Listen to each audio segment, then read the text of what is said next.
Баршаңызға сәлем, менің YouTube арнама қош келдіңіздер. Рамазан айы құтты болсын, тұтқан оразаларыңыз қабыл болсын. Бүгін сіздермен жасалу жолы өте оңай кувшин самса дайындайтын боламыз. Видеоны соңына дейін қарап, менің рецептім бойынша жасап көріңіздер. Алдымен жоғарғы сортты ұнды електен өткізіп, ыдысқа салып аламыз. Үстіне тоңазытқыштан алған салқын сары майды араластырып, крошка жасайтын боламыз. Міне бізде осындай крошка шықты. Енді бөлек ыдысымызға қаймақты және суды, содан кейін бір жұмыртқа және де 2 жұмыртқаның сарысын, тұз салып жақсылап араластырып алатын боламыз. Барлық сұйық массамызды біркелкі араластырып алғаннан кейін жаңағы крошкамыздың үстіне қосып, жұмсақ әрі икемді қамыр илейтін боламыз. Барлық құрамын төменге описание бөліміне қалдырып кететін боламын, сол жерден қарап жасасаңыздар болады. Мінеки сұйық массамызды жақсылап араластырып алғаннан кейін жаңағы крошкамыздың үстінен құямыз және алдымен қасықпен араластырып, содан кейін қолмен жұмсақ қамыр илеп алатын боламыз. Құрметті қыз-келіншектер, менің арнама тіркелмеген болсаңыздар, міндетті түрде тіркеліп, лайк басып, комментарий жазуды ұмытпаңыздар. Алдағы уақытта мен сіздермен бұдан да көптеген керемет рецепттермен бөлісетін боламын. Бізде қолға жабыспайтын жұмсақ икемді қамыр шықты. Енді қамырды 45 минутқа тоңазытқышқа салып қоямыз.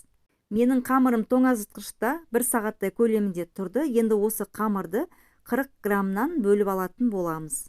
Осы қамырдан бізде осындай 23 бөлік кішкентай қамырлар шықты, яғни бізде 23 самса шығатын болады. Барлығын видеода көріп тұрғандарыңыздай қолымызбен жақсылап домалақтап алатын боламыз. Арасына ешқандай май жағудың қажеті жоқ, жасалу жолы өте оңай, әрі дәмі керемет болып шығады. Әсіресе ауызашарға дайындасаңыздар болады. Және де дастарханға қойғанға ерекше әдемі болып шығады. Дәл осылай қамырларды домалақтап, ыдысқа салып, бетін жауып, салмасын дайындағанға дейін тоңазытқышқа салып қоятын боламыз. Қолмен жұмыс жасағаннан кейін қамырымыз жұмсарып кетеді, сол үшін тоңазытқышқа салып қойыңыздар. Енді осы аралықта біз ішіне салатын салмамызды дайындайтын боламыз. Салмасын өзіңіздің қалауыңызбен жасасаңыздар болады. Мен асқабақ қосып жасадым. Асқабаққа фарш және пиязды ұсақтап турап қостым. Дәміне қарай тұз, бұрыш қосуды ұмытпаңыздар. Барлығын жақсылап араластыратын боламыз. Егер де еттеріңіз майлы болмаса, осы жерде кішкене сұйық май қосып жіберсеңіздер болады. Міне, осымен салмамыз дайын. Және де қамырларымызды алып, осылай кішкене ұнға аунатып, видеодағыдай түйетін боламыз. Жақсылап қарап алыңыздар, мен сіздерге 1-2 данасын көрсететін боламын. Қамырымыз жұмыс жасағанға өте икемді. Мінеки видеодағыдай домалақтап жайып алатын боламыз. Ішіне салмасын салып, кувшин самсаларымызды түйетін боламыз. Мінеки осылай жабыстырып, бір қолмен ұстап отырамыз, екінші қолмен бірінің үстіне бірін бастырып отырып, ортаға жинайтын боламыз.